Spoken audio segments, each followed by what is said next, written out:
Hello, hello! Bonjour et bienvenue sur notre chaîne YouTube Valorisons nos langues maternelles africaines. Aujourd'hui, on se retrouve pour une nouvelle vidéo où nous allons vous partager la culture africaine à travers l'artisanat. On va parler des calebasses. Mais avant de commencer, n'hésitez pas à aller visionner nos précédentes vidéos, donc la lecture, la légende du peuple des sables. Il y aura une partie 2, donc on vous invite à aller la visionner et surtout à aller visionner la grande série Mes 500 premières expressions en Balengu, Bamena, Bashingu. Et pour cela, on vous recommande de vous procurer un exemplaire du livre qu'on a publié qui s'intitule Mes 500 premières expressions en Balengu. Dans ce livre, vous pourriez trouver toutes les expressions qu'on a vues jusque-là dans la série Mes 500 premières expressions en Balengu, Bamena, Bashingu. Donc ce livre, c'est bien parce que vous avez un autre support. Donc c'est un support papier et ça marche un peu comme un dictionnaire. Vous pouvez rechercher les définitions que vous cherchez à l'intérieur au lieu de revisionner toutes les vidéos. Si vous avez un doute sur la prononciation, bien sûr, vous pouvez aller visionner les vidéos. Mais sinon, c'est toujours bien d'avoir un support papier.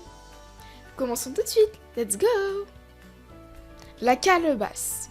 La calebasse ou gourde, ou bien encore louche, est une espèce de plante herbacée annuelle de la famille des cucurbitacées, cultivée comme plante potagère pour son fruit, caractéristique également dénommée calebasse.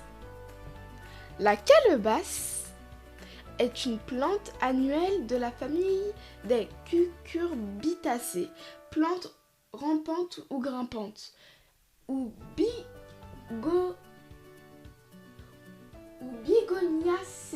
Arbre se cultive principalement en Afrique, en Asie et dans une moindre mesure dans les régions méditerranéennes. Une fois évidée et séchée, elle devient objet usuel utilisé dans les domaines de l'artisanat, de la musique ou encore de la pharmacopée. Elle sert également dans les domaines religieux et funéraires de récipient sacrificiel de prédilection de par sa forme ronde. Elle est aussi assimilée à la fertilité, rappelant le ventre d'une femme enceinte et constitue un attribut féminin. Elle est également le symbole de l'hospitalité, de la convivialité, de la joie et de la paix.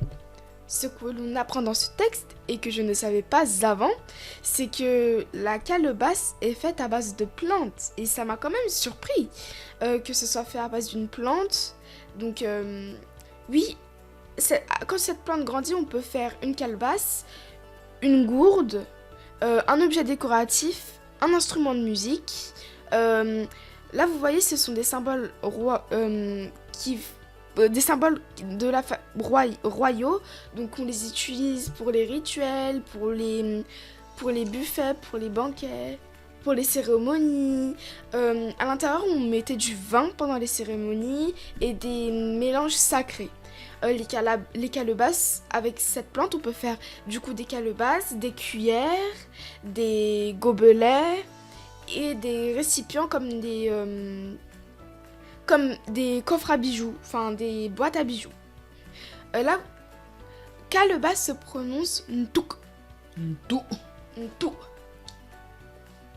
En balingo. En balengu. Pardon. Là, vous pouvez voir plusieurs types de calebasses. Là, ce sont plutôt des gourdes sur cette image. Donc, des gourdes royales qu'on utilisait pour mettre le vin à l'intérieur. Et qu'on utilise toujours de nos jours aussi. Oui, c'est vrai qu'on utilise toujours de nos jours. Ensuite, là, vous pouvez voir des calebasses suspendues pour les faire sécher. Car oui, le fruit, quand on le récolte, il n'est pas encore sec, il est frais. Car oui, c'est un fruit qu'on peut manger.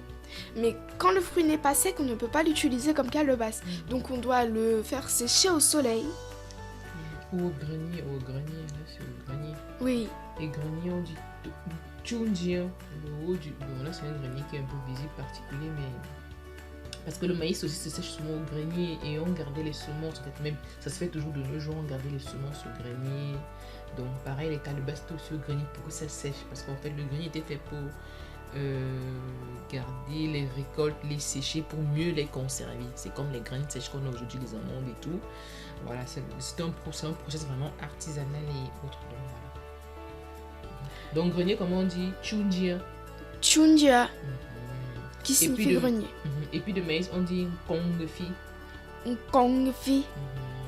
Je voulais dire quoi d'autre? Après, j'espère que vous aurez appris des choses avec cette vidéo parce que moi, franchement, qu'une calebasse ça fait avec une plante, je m'y attendais pas du tout. Car c'est quand même une calebasse, c'est très solide. Enfin, tu la cognes, tu te dis pas que c'est une plante. Enfin, c'est quand même surprenant. Mais en tout cas, moi, je suis contente d'avoir fait cette découverte et de vous l'avoir partagée avec vous. Si vous savez comment on dit calebasse en votre langue, ce serait très intéressant. N'hésitez pas à aller visionner notre précédente vidéo, la légende du peuple des sables, mais aussi d'aller regarder la partie 2. Pour nous soutenir, n'hésitez pas à liker, à commenter, à partager ou même encore à vous abonner. On espère que cette vidéo vous aura plu et vous aura appris quelque chose. Merci d'être resté jusqu'à la fin. Au revoir!